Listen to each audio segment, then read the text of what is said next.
You know, there are just some missed opportunities out there. Sometimes you miss getting that ice cream before the truck goes away down the street. Sometimes you're a little late on a deal and you're one day after the sale goes off, so you gotta pay full price. And sometimes you just don't make a card quite right.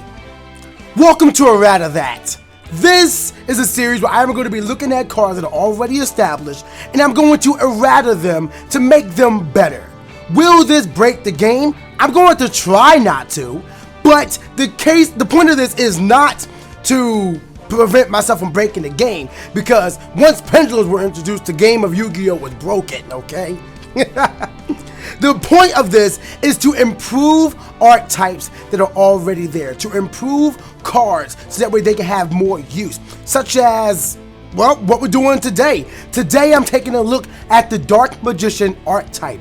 I am a Dark Magician fanboy, flat out fanboy of the Dark Magician archetype, and the new support they gave for the Dark Magician and Dark Illusion is what got me back into the game of Yugioh after a 4.5-year hiatus.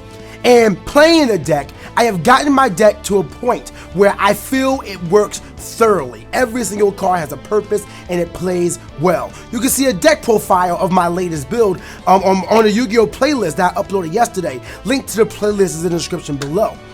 But playing the card, there are some cards that were released. I'm sorry, playing the deck, there were some cards that were released that were just lackluster. I am going to be taking a look at 5 of those cards and telling you how I would improve them. If you enjoyed this series and y'all want to see more of Errata That, demolish the like button for me, and of course make sure you hit that subscribe button and turn on mobile notifications as well, so y'all can catch the Yu-Gi-Oh content every Saturday and Sunday at 12 p.m. Eastern Standard Time.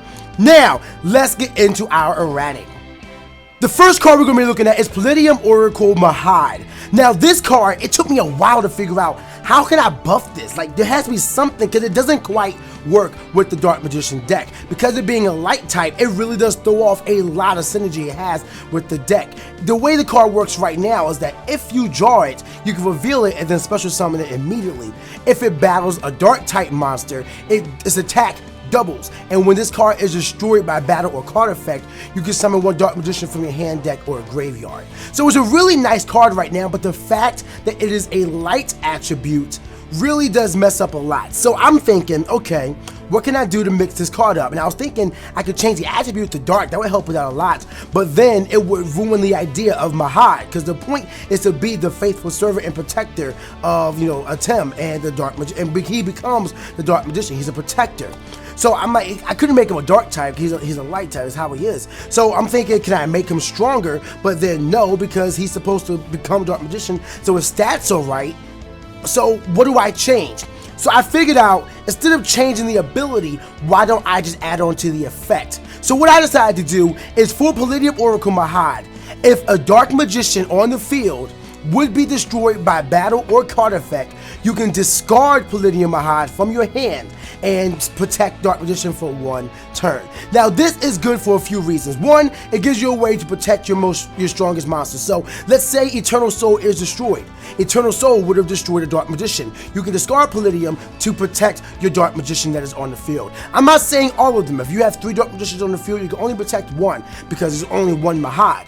But it would also mean that he has purpose if you get him on your hand on the first turn, because otherwise when you draw him, if he's in your hand, he can't really do anything. You can drop him for 7 Sword or the Sacred Sword to 7 stars, but Escape from the Dark Dimension can't bring him back. So you're basically just getting rid of him. He's like a dead draw at that point, because otherwise you have very little options to really summon him, because he doesn't count as a Dark Magician. He's not a dark type. He doesn't really flow with Dark Magic Veil or anything like that. So make him a protector in your hand. If you gave him that ability, I would add him to my deck over Source for Dark Magic, just because I could either just special summon him immediately and get something to beat over the rare 5-headed dragon that otherwise my deck can't get over unless I actually get 5, unless I put Dark Paladin in, which, you know, it's a story from another time.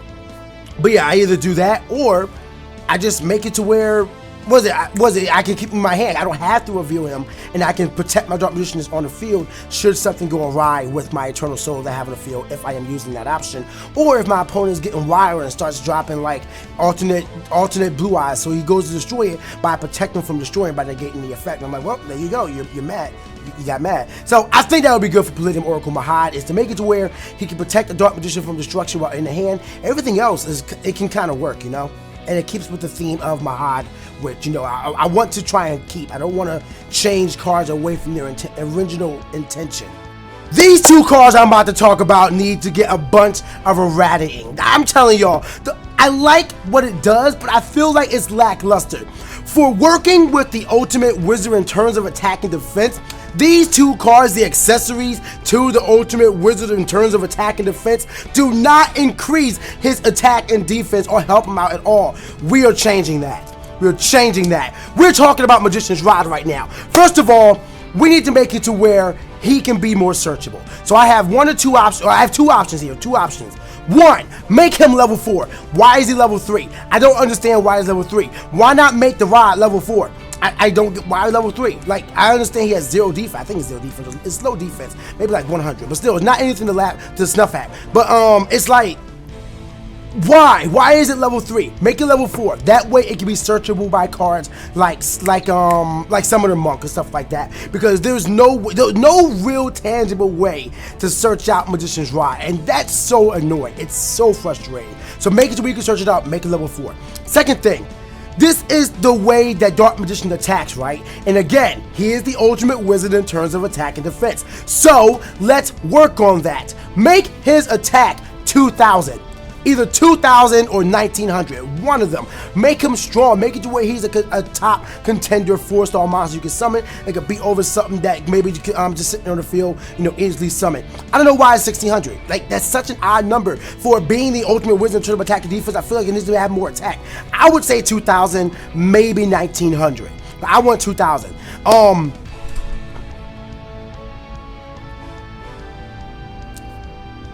Another thing. When he is summoned, whether normal or special summon, allow you to search. You can't really bring him back, but if you do special summon him, you should be able to search your deck. Why? There are so many other cards out there that work when they're normal or special summon. Why is Magician's Rod not get that feature? I don't get it. You still normal or special summon, you can search your deck. Every other card gets that. Why can't I do that with Dark Magician? Give him the same feature. Give it to him. Search from normal or special summoning. Another thing. This is the thing that's most important. This is the most important.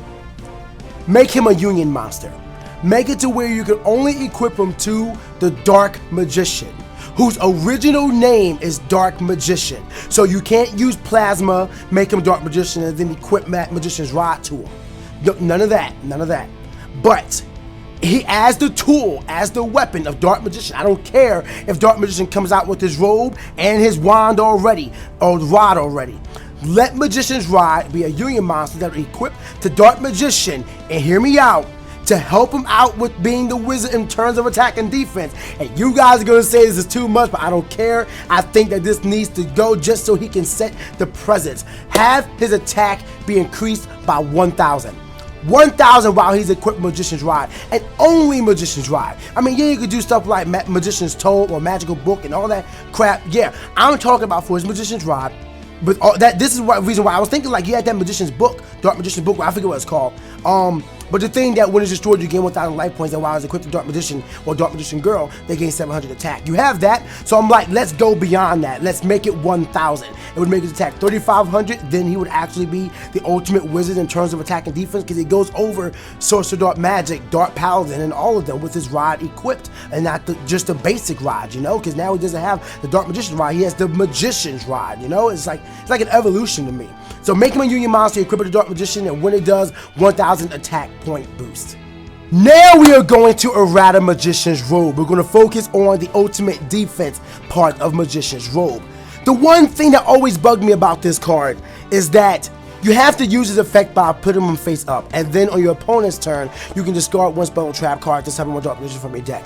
That's a decent effect, but the thing is, he has 2,000 defense and 700 attack.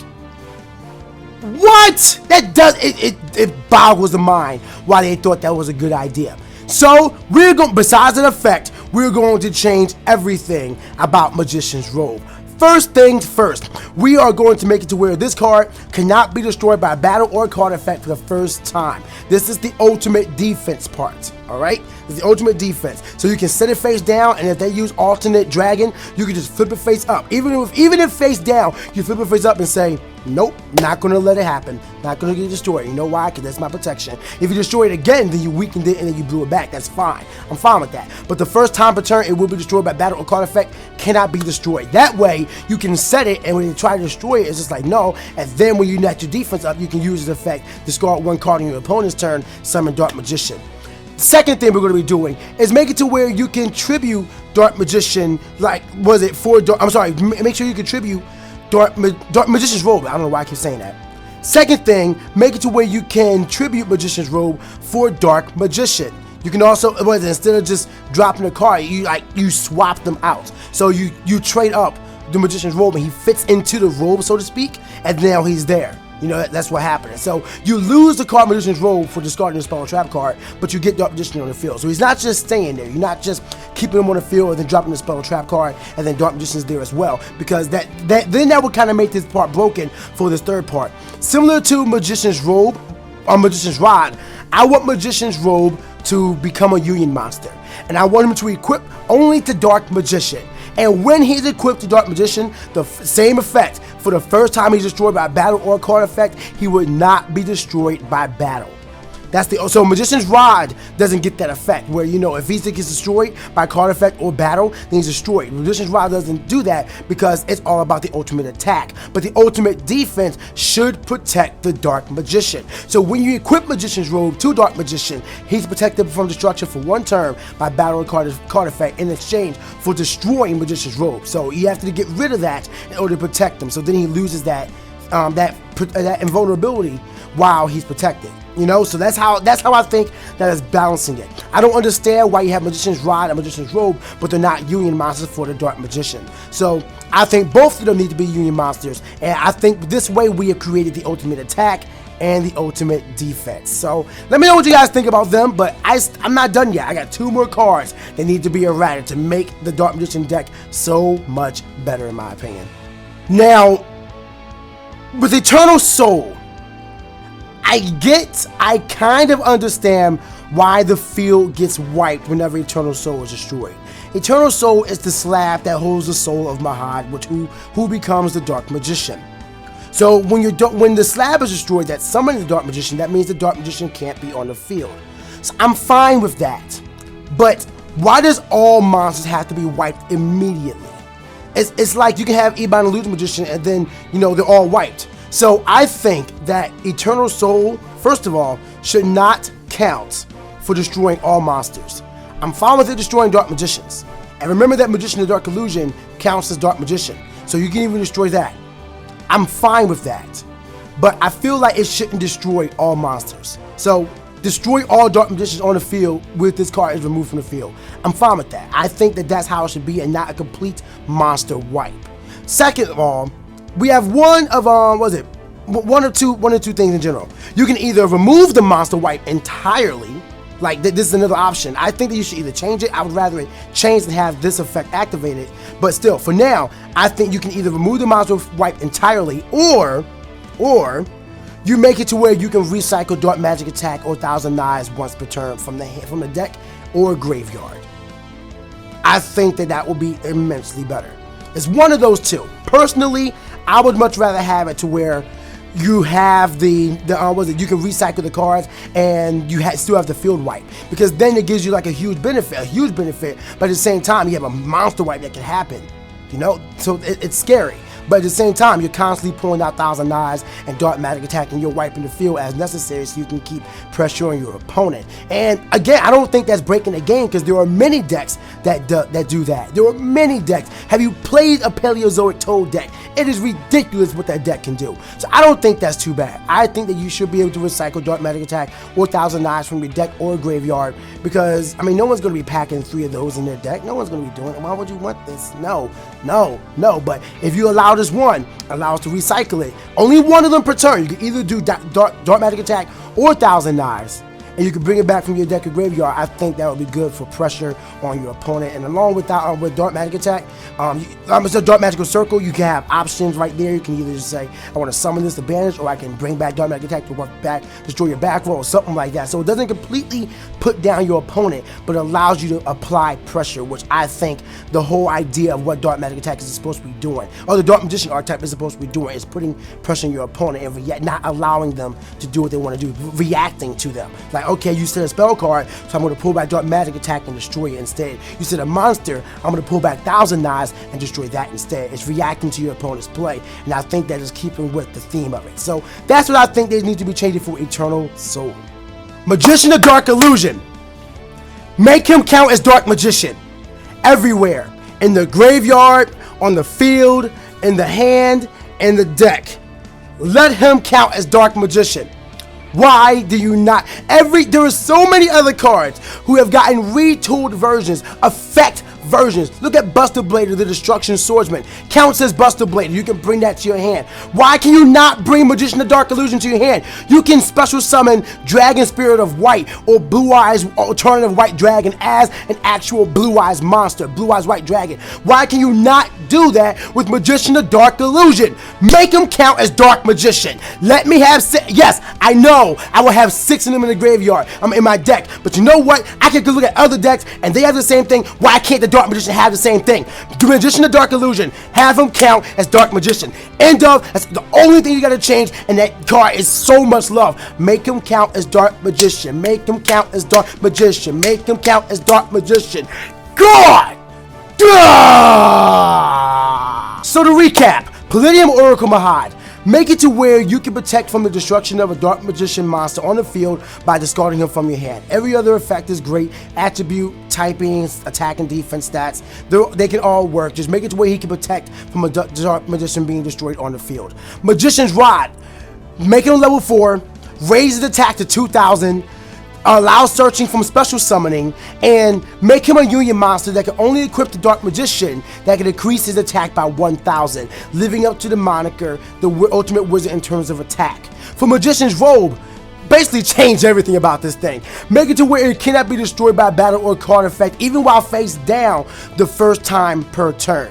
What is it? You can tribute him by discarding a spell or trap card. You can tribute the robe to have Dark Magician on the field instead of just summoning Dark Magician on the field, because the second part, the last part I want to change or add to him is what can make that a little broken. Make Magician's Robe a union monster that can equip the Dark Magician only, that protects Dark Magician from destruction once per turn. Like, not everyone wants to turn. Like, if you were destroyed, you destroy the union monster instead. Magician's Rod doesn't get that effect. Only Magician's Robe, because that is the garb, you could say, the garb for the wizard in terms of ultimate defense. For Eternal Soul, I think you need to just remove the field wipe entirely, but if you want to have it, make it to where it only destroys Dark Magician and not all the monsters. Why are all the monsters being affected?